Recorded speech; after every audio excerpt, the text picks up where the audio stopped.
Order. Invocation. Everybody stand. Ogi do de galandi hain ko hisa hiyak do George Tlowski stella he do has to do zutani do hain. The most gracious Heavenly Father, we just come to you this evening as we take care of the business of our tribe. And we just thank you for the weather you have given us and the rain last night. And we thank you for the freedom to worship. And we thank our military people of all branches, dear Lord, for making this possible. Guide and lead us and be with the leadership of our tribe, dear Lord, and be with the council members and their families as guide and lead us. In Jesus' name we pray. Amen. Well done. Okay, roll call, Shelley. Yes, sir. Keith Austin. Here. Harley Buzzard. Here. Joe Byrd. Honey. Julia Coates. Here. Sean Crittenden. Honey. Joe Deere. Honey. Mike Dobbins. Here. Kanan Duncan. Honey. Rex Jordan. Here. Daryl Legg. Here. Wes Snowfire. Dora Petzkowski. Here. Mike Shambaugh. Here. Mary Bakershaw. Aye. E.O. Smith. Here. Janice Taylor. Here. Victoria Vasquez. We have a quorum. Okay, thank you, Shelley. At this time, I'd entertain approval of the minutes. Got a motion there to be approved. Got a second. All in favor signify by saying aye. Aye. All opposed. This time we go to the State of the Nation by Principal Chief Chuck Hoskins, Jr.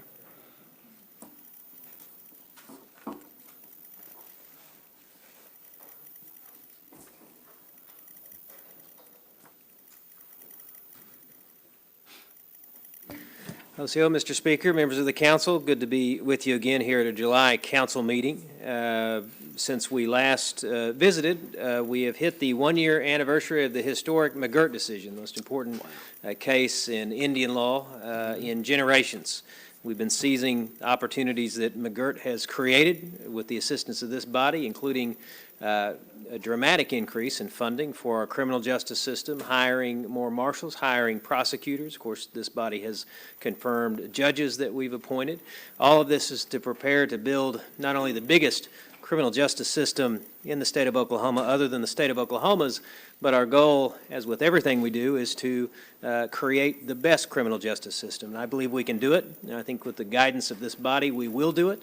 And as we go forward, that becomes very important because what we do in the area of criminal justice affects everyone who lives in our reservation. We have had, unfortunately, a great deal of rhetoric lately from the governor of the state of Oklahoma and from some other quarters that I think are designed to frustrate our efforts. I think that they're designed to take a swipe at tribal sovereignty and perhaps crush the McGirt decision. The governor has indicated that he wants to take legal action to turn back the clock on McGirt. We're not going to stand for it at the Cherokee Nation. I think, having spoken to members of this council, the feeling is universal among Cherokee Nation government officials. It was universal at the Intertribal Council meeting that we had last week, which I should add, it was a very good meeting. And I think that the tribes will stand strong against that sort of assault.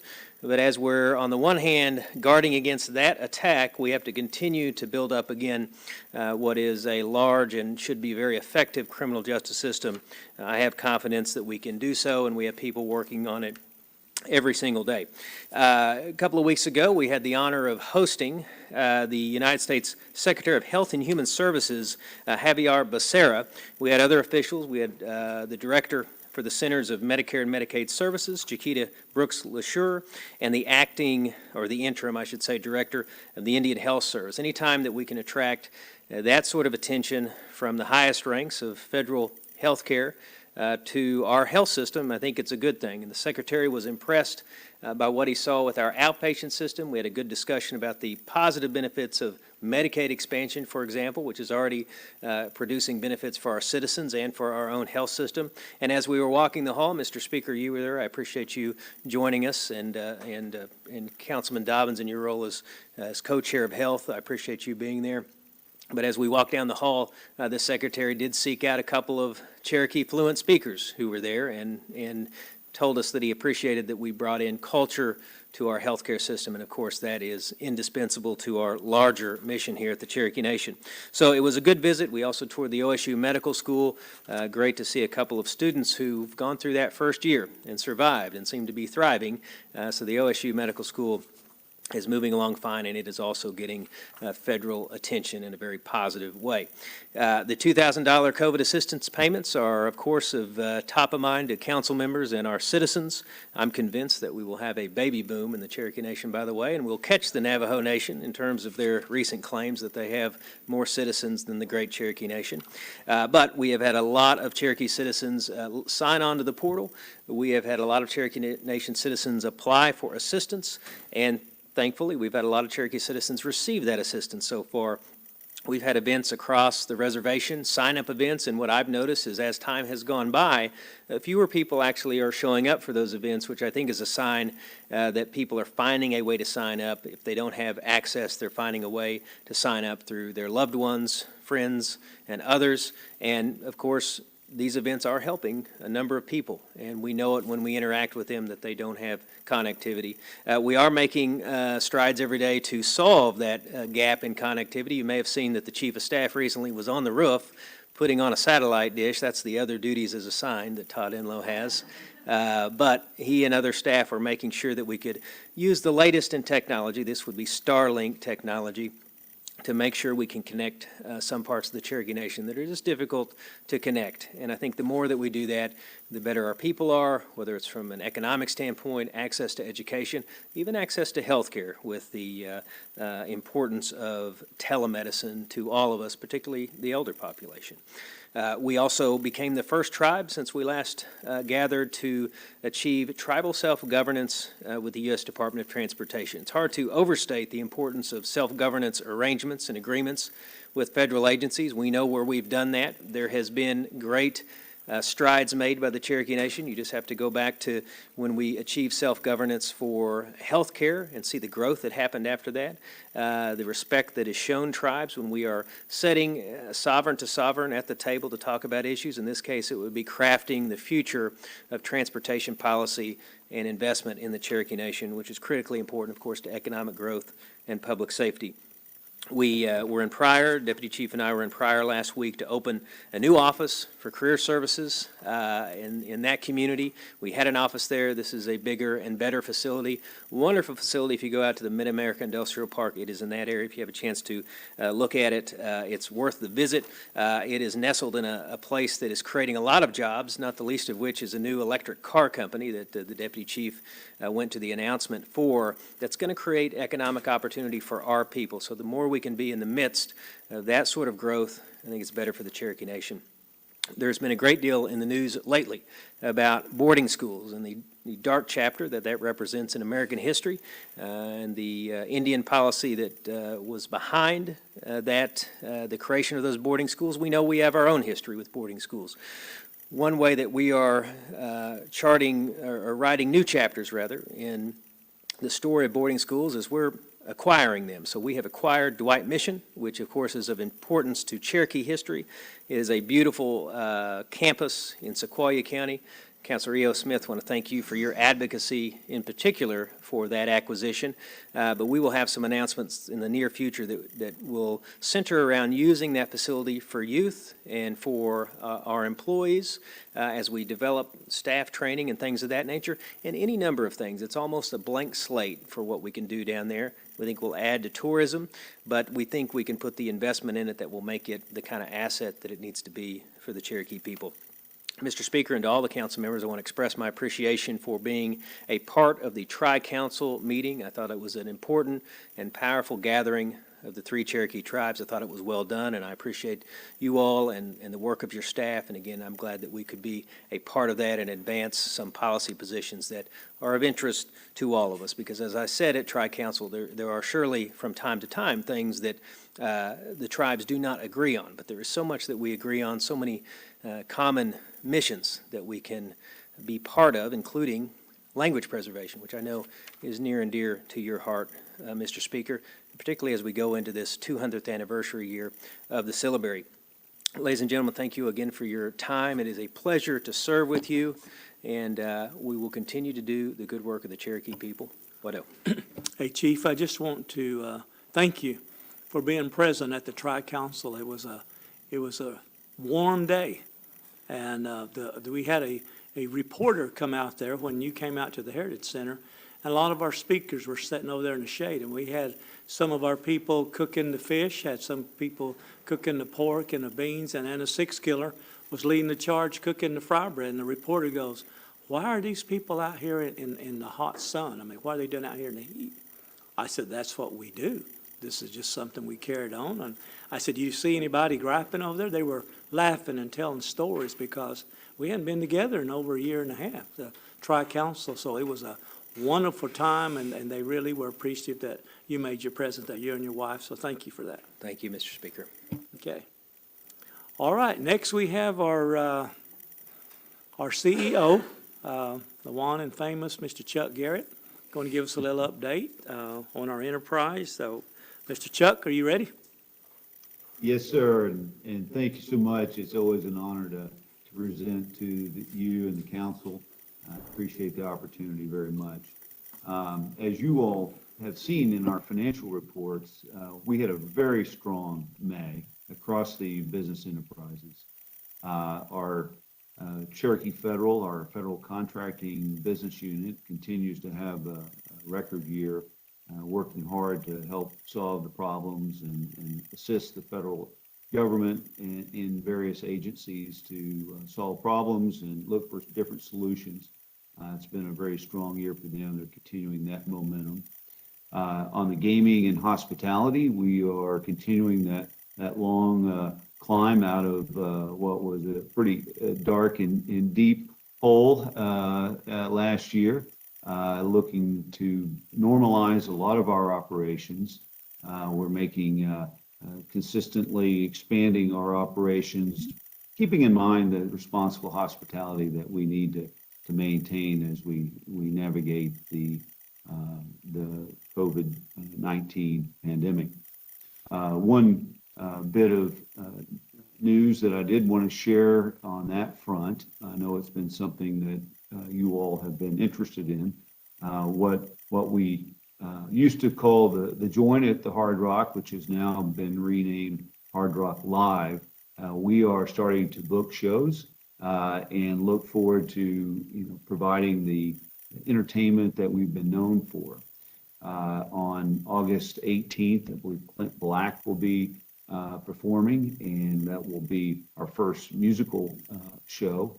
So we're excited to show folks our hospitality and have them come out and have a good time, and hope that many of you will be able to join us as well. A few other notes that I just wanted to share with you on the cultural front. Our cultural tourism, as the chief mentioned, in our acquisition of Dwight Mission and several other historic landmarks that are offering new exhibits while returning to a safe environment for our public. We're excited to announce some new exhibits featuring Cherokee Nation National Treasure Dorothy Sullivan, and also we're very honored to celebrate the 50th annual Trail of Tears Art Show in Sale this year, which was, of course, presented both virtually and in person. That show featured a variety of native art, including 127 items from 73 artists representing 10 tribal nations. So we'd like to congratulate all of them for their excellent works, and it was something to really be proud of. One last note I'd like to mention, last year, Cherokee Nation Film Office hosted some drive-in movie nights in conjunction with the Cherokee National Holiday. We're going to do that again this year, and we're excited to offer free tickets for the public. We'll have 3 drive-in movie nights featuring stories about Cherokees in films made by Cherokees. So it's an exciting way to get the family together and friends to come out and enjoy some good film and learn some good history there as well. Mr. Speaker, that would conclude my report. Happy to answer any questions or any comments that you all would like. Any questions for Mr. Chuck Garrett? Yes, Councilor Legg. I'd like to tell Chuck that I appreciate you. Our folks are having a hard time cashing those $2,000 checks They can't get it done at Walmart. It costs them $40 when they go to a check and go. And within probably 10 minutes after talking to Chuck, he got it figured out to where they can come into our casinos and cash those $2,000 checks. So I appreciate you, sir. Thank you. Quite well. Yeah. Did they leave with anything? Just, That was my. They got to spend it there, right? you went to the right person. You could go on anywhere in the United States, but you went to the right person. Yeah, all right. Anybody else? Got Counselor No Fire? Hey, Chuck, we've taken over the Heritage Center now, and over where the marble games are being played at, I think you guys are working on erecting a gate or a fence there. Is that what, I don't know if you have that exact answer on it. You know, I don't, Counselor. I will certainly look into it. Is there an issue that? Yeah. I'm happy to call you So- if we want to talk about it. So the marbles that's being played right there, a lot of families show up there on Sundays or Saturdays and play games, and where it's being put up at is right in the middle of where the marble fields are. I know even from where I discussed, they said, well, could you, if you're going to gate it off, which it hadn't been gated off since 1966, I think, whenever it first started there, to move it back past, I guess, the Y there, where that way people could still play. I think that the concern from them is, one is interrupting their game that they've been, it's just right there. It's a family game they can go to every Sunday or Saturday and meet at. But the other thing is restricting just being able to get out there and walk in the pretty area. And I know there might be some construction coming, but a way that we can make that and keep it accessible to the public, even whenever the hours of operation aren't going, would be great. Yeah, I'm really glad you mentioned that. Thank you for that. I will look into that and see if we can't find a good solution. That you don't want to get in the way of a Cherokee playing a good marble game. I can tell you that. Don't want to park too close either. That's right. No, I appreciate you mentioning that. I'll certainly look into that. Okay, all right, appreciate it. Yeah, you don't want to get hit with the 8-ball as you're crossing track there. Chief of Staff, you got something to add? Yes, if I might, Mr. Garrett, sorry for barging in on this. I've been having some conversation with part of the cultural tourism group, and we're going to go out and look at that site and see if there's an alternate location. But I do want to assure everybody that they do have access to the site. It's just we're trying to restrict after hours to keep people safe. As you say, some of the construction site and some of the evaluation work that's going on out there. But we are going to look at that, and so I'll be visiting the site with some of the CMB staff later this week. Thank you. Thank you, Ms. Chief of Staff. Anybody else for our CEO? Always good report. Appreciate you, Chuck. Thank you, Speaker. Appreciate it. Have a good evening. This time I'm going to ask Councilor Legg to make an amendment here. So I'd like to amend the agenda to give NSU time to come up and give us a report on the Seminary Hall. And also to add a resolution authorizing Cherokee Nation to negotiate and/or advertise for bid to lease travel units on fee or trust land. I'll put that Okay, form. what's the wishes of the committee? Got a motion, a second, discussion? All in favor, signify by saying aye. Aye. All opposed, thank you very much. So, Mr. President Turner, you and Dr. Cambiano, you're up. This will be an overview of Seminary Hall. There's been some major renovations taking place there.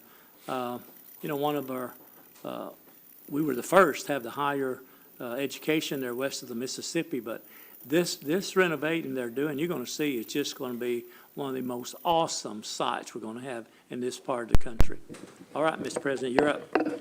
Thank you, Mr. Speaker, members of the council. It's a joy to be here with you to represent Northeastern State. It's been a while. I think the last time I came back and spoke with the council has been 7 or 8 years ago, and I don't think I said anything that was offensive that night, but we've just had good working relationships. And let me just say on behalf of the NSU family how much we appreciate your leadership, your service, and certainly the service of the speaker and certainly the principal chief. It is a joy to talk to you a little bit about the Seminary Hall that's very important to all of us. Let me say, if I might, just do a little bit of description about the building. Of course, the building, as you know, was started in April of 1887. It opened on May 5th, 1889. The wall of the building is really, all the structure is made of brick. There's only a little bit of steel, and in fact, I'll show you one of the few parts that's steel that was added in 1929. But literally, the large floor joists that support each on the second and third floor set into notches within the brick, and they're made of floor joists that are about almost 3 inches by about 26 to 28 inches. They're not 2 by 12s. They're not 2 by 24s. They're larger. They were cut. The brick were fired just north of the building. I think you know that. And so ultimately, over time, you have a building that's 132 years old. It's very steep. The pitch is steep, but if something happens, if you have a penetration into the envelope, it creates problems. And so certainly in 132 years, there's been things that have happened. I'm going to go on here. Hopefully you can see. In February of 2020, which is now pre-COVID, sometimes it's better to be lucky than smart, we were wrapping up a campaign where we originally said we were going to raise a little over $20 million. We ultimately raised $27 million, of which the cornerstone of that was the gift from the Cherokee Nation for Seminary Hall. I think it is important to know that there were some modifications made in 1993 that had to be corrected in this particular renovation. So let me go on over. There's just a presentation, different folks. On my right, you see a copy of the actual blueprints that we used similar paper. We presented those to then Chief Baker and others that were there. You recognize those folks. But what I really want to do is get inside. Up to this point, a lot of, you have no reason to know that there are actually 2 other projects that are going on, along with what we call the Cherokee Nation project. Cherokee Nation, through your support, gave $4 million.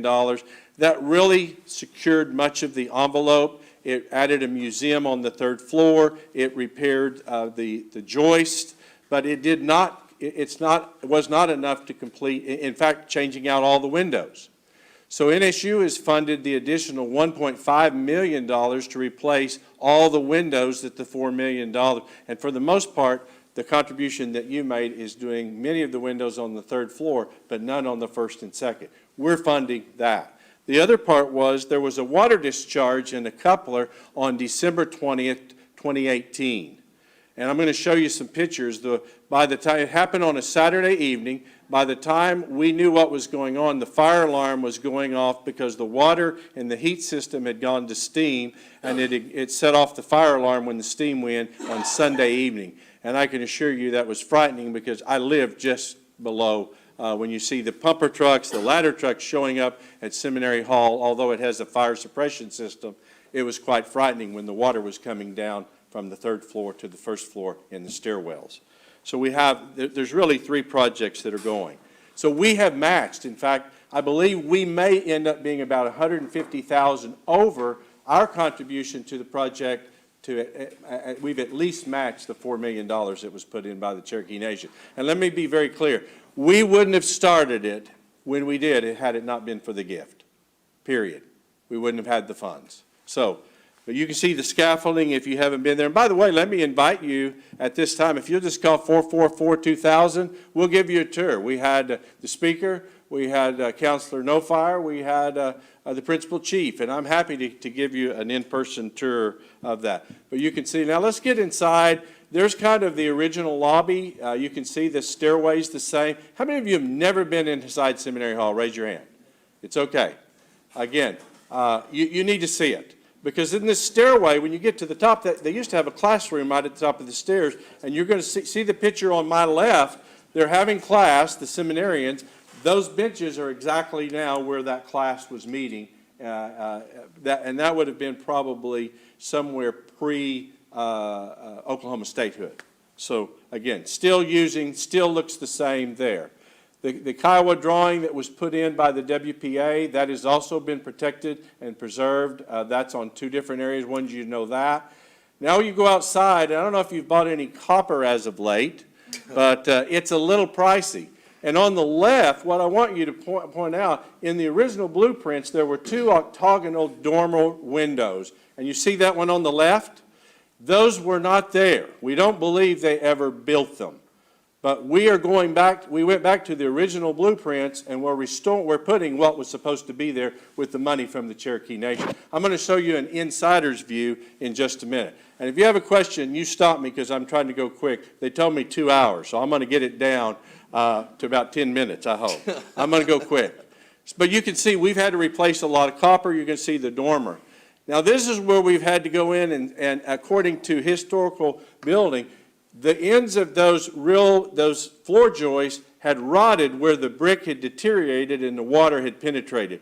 Can you see how many bolts you have to drill and sister those large beams on both sides of the floor joist to reconnect? So what we have to do is take the brick that's there that's deteriorated, peel off the plaster, jack everything up, take the brick out, hold everything in place, sister the floor joist, and then go back in, and we bought 3 semi-truckloads of period brick from New England and also in Iowa, so that we have brick that were made between really 1885 and 1890, so that we're going back with the same period, or 1895, the same period brick. So we jacked basically we've had to jack the entire roof up or hold it in place, take the brick down that was supporting it, and then fix all the joists based on all the historical preservation standards.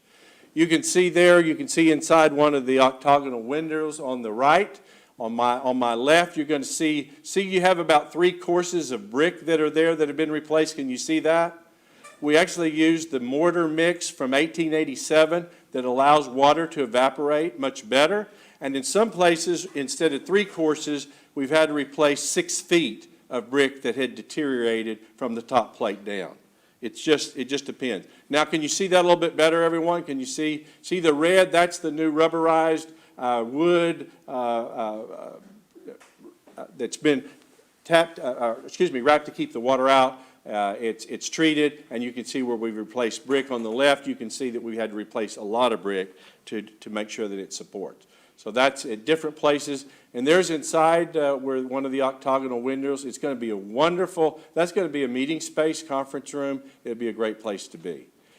These are just some different views. I'm sorry that's a little hazy. This is getting up on the 3rd floor. I'm going to show you, this is kind of pre and before where the museum is going to be. On the left, you're going to see a beam that had written on the left. It had Northeastern State Teachers College. And so we pulled that, and we knew that that was really somewhere between about 1918 and about 1935.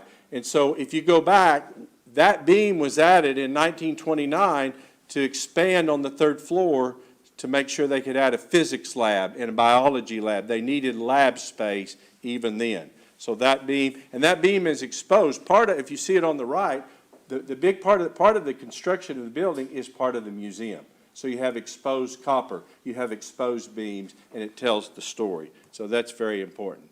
These are what we had to do in the floor, because now you have a museum. You can see that there is one of the original floor joists we had to expose. We had to put steel on both sides to carry the load.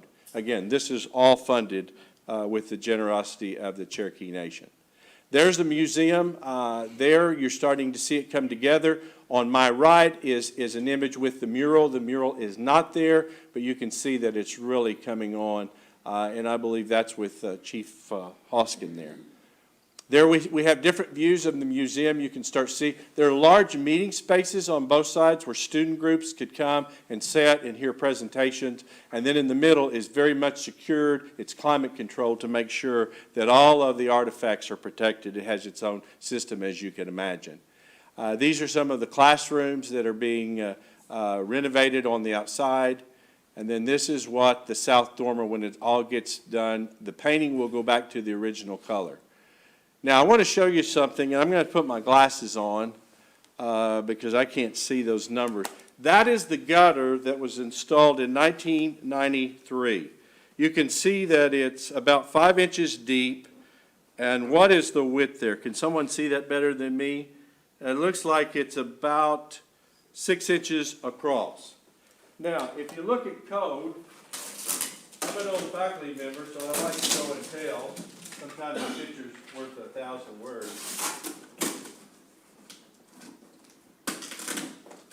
Well, I do my best not to cut myself.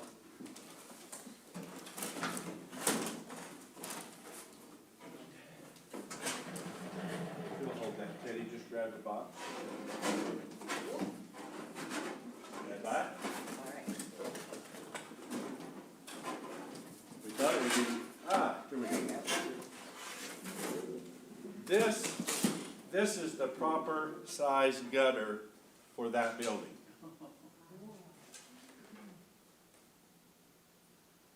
And as you can see, they put up basically about a 5x7. So I'll show you this. You can see me if you're any scrap people after it's over, but again, and the roof, now the original roof was tin, but it was copper. It's been copper for many, many, many years. So I wanted you to see that not only are we doing the historical part, we're making sure it's right and that it meets the criteria of code. There's a lot of water that comes off that steep pitch very quickly. So let me go on. You can just see different, you can kind of see a Coke can there, different things. There's with a can by the gutter, but I just wanted you to see that. The clock tower is one that we're still having discussions about. That was originally just a roof vent. Also in the 20s, they added the clock. That took all the heat out of the building. Is very pragmatic. But again, over time, there's a little more damage inside there than was anticipated. So I should know by the end of this week what that's going to be. I'm not here to ask for money. We'll take care of it. And now you're going to see the design to go back originally with lightning rods, those types of things. That's very important. And then I want to show you in just a second the windows. There's probably 160 different windows. Very few of them are the same size. So here's one that we've already changed on the 3rd floor. The other thing we found out in COVID is that you couldn't open them. Couldn't get any fresh air in the building. You could open the doors. So on the 3rd floor, you're going to see, and that is historic glass, but those windows are all going to open in the middle about this far so no one comes in and climbs out and jumps out being silly or gets hurt. But we'll be replacing all the windows and sash throughout the building with a window just like that. So those of you that have seen them, you can still see the old glass, those types of things. Let me go on. Tuck pointing, not very glamorous, but 132 years, water gets in, it takes out the mortar. We'll spend about $200,000 finishing the tuck pointing on the building. So that's there. These will be the administrative offices on the 3rd floor. That's being paid for by NSU as part of its contribution to the project. That's where we had to gut it because of the water discharge. There were at least 5 layers of floor in every part of it, and they built different walls at different times on each layer of flooring. Imagine that. And there's what it's going to look like when we finish. Again, so we're excited about it. Thank you. I will stop and see what questions that you have of me, or again, I'm here to say thank you for what you've done. The project's going to be right, and we're being very sensitive to the historical nature, not only its history, but how we reconstruct. Anything for me? Mr. President, when we took the tour, it just exceeded. It's really hard to explain, even with the PowerPoint. One has to really walk those halls and take a look, because it is going to be one of those awesome places for our tourism department. Historically, when they come and give a tour of our National History Museum, Seminary Hall will be right there beside that because of what it represents. It's truly, absolutely. It's hard to describe, but you have to walk through that awesome. It's going to be so nice, he's going to move his office from where he is into that building.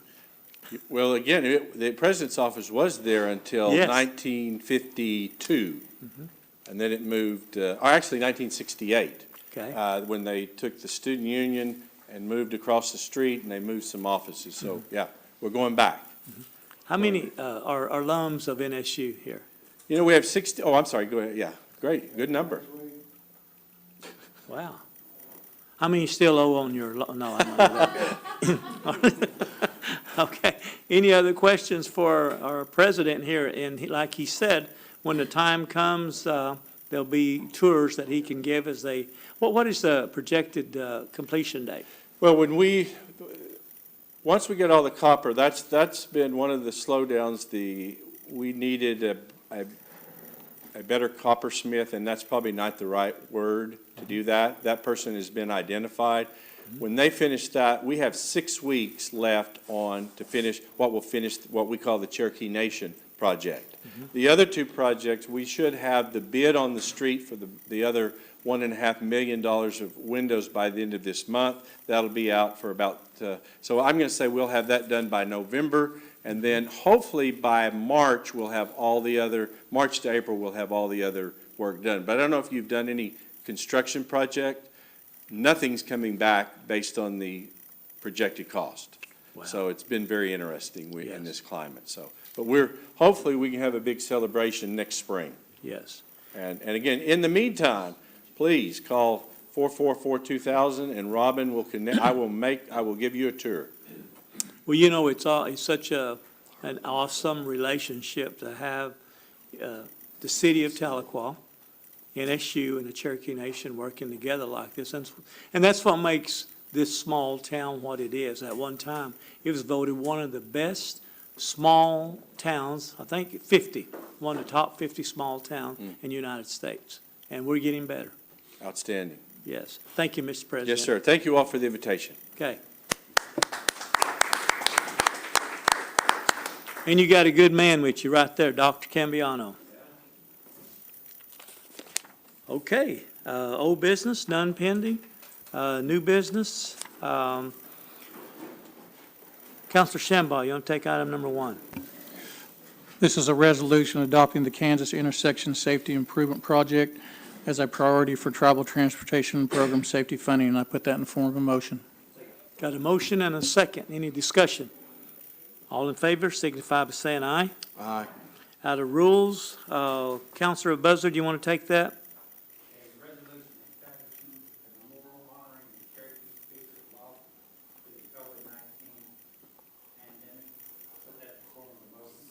Got a motion and a second? Did you get that, Shelley? All in favor signify by saying aye. Aye. All opposed. Item number 3. Counselor Shambaugh, you have that one? This is a resolution expressly agreeing to jurisdiction, venue, choice of law, and limited consent to suit in connection with jail agreements, and I put that in form of a motion. Got a motion and a second. Any discussion? Yes, Counselor No Fire. I think out of rules, I asked about if we had any examples of what they're going to look like, these agreements. I know that the MOAs that were signed and negotiated, I think, Counselor Shambaugh, you sit on that work group. The MOA, some of them charging our citizens a little bit more. Did that get cleared up yet? That is a whole different deal. That was a bond schedule for Right. tickets. This is a jail agreement. That has nothing to do with the tickets. Okay, so they're not going to have any bond issues with these on negotiations of them being No, higher? no, this is just for housing people. Okay, all right, perfect. And that way we get it better because I heard it's high, so Sure. appreciate it. Yeah, good point. Number 4, Counselor E.O. Smith. Yes, this is a resolution expressing encouraging appropriate tribal consultations and representing. Oh, wait a minute. We didn't vote on that? Yeah. Okay. Boy, I'm moving too fast. Okay. We're doing good. All right, let's back up a little bit. All in favor signify by saying aye. Aye. All opposed? Boy, I can't believe I made a mistake here in 10 years. All right, Counselor E.O., you ready? All right, this is a resolution expressly encouraging appropriate tribal consultation and presentation in the Boy Scouts of America program. Put this in form of a motion. Got a motion and a second. Any discussion? All in favor signify by saying aye. Aye. Okay, number 5, Counselor Taylor. This is a resolution authorizing application to the Bureau of Indian Affairs Native American Business Development Institute Grant Program, and I put that in the form of a motion. Second. Got a motion and a second. Any discussion? All in favor signify by saying aye. All opposed? Okay. Counselor Deere, you want to take number 6? This is an act amending Legislative Act 17-20, authorizing the comprehensive operating budget for fiscal year 2021, Mod 9, and declare an emergency. I'll put that in the form of a motion. Got a motion and a second. Any discussion? If not, all in favor signify by saying aye. Aye. All opposed? We have number 7 here. Counselor Jordan, you want to take the last one? Yes, this is a resolution authorizing Cherokee Nation to negotiate or advertise for bid to lease tribal units on fee or trust land, and I put that in the form of a motion. Got a motion and a second. Any discussion? All in favor signify by saying aye. All opposed? Got any announcements to my right? Yes, Counselor Vasquez. Yes, I would like for us to honor the memory of 2 Cherokee National Treasures that were recently, that passed away. First one, Catherine Kelly for basketry, and Jesse Hummingbird for painting. Thank you. Anybody else to my right? Okay, to my left. Yes, Counselor No Fire. A high school friend of mine passed away last month. Played basketball with him. Uton Gonzalez passed away. Yes. So wow. just his family in your prayer. He has a sister. Michael? Yep. Oh. And just one of those things just happened out of nowhere and caught us all by surprise. So just He want to was on remember him. the 03 state championship team? He wasn't on the 03. He graduated in 03. Okay. But he was already had played his years out. Yeah. Okay. So. Yes, Counselor Legg? Okay, anybody else on the left? Yeah. Yes, Counselor Smith. All right, tomorrow, if you come to the White Mission tomorrow, you gotta bring your swim trunks and swim in the best swimming hole in Sequoia County. We're gonna have some homemade fresh fruit pies, and we'll have some people there that can tell you all about the history, and it'll be a very entertaining afternoon, and I'm looking forward to it. If you've never been there, it's a great place. If there ever was a place in Cherokee Reservation that needed to be part of this, was some of the land that needed to be. So much history there. Thank you. Yes, so, yeah, Gail gave me a little note here for announcement on the White Mission tour. Lunch will be served right after the ENF committee meeting is done, and we'll have 2 vehicles leaving here. You're welcome to drive on your own. There will not be any air-conditioned facilities there at DeWhite, so dress comfortable if you want to bring change of clothes. Guys, don't be wearing your swimming trunks, okay? I don't really want to see that right now. So, anyway, any more announcements? If not, I'll entertain a motion to adjourn. I won't. Agiosi.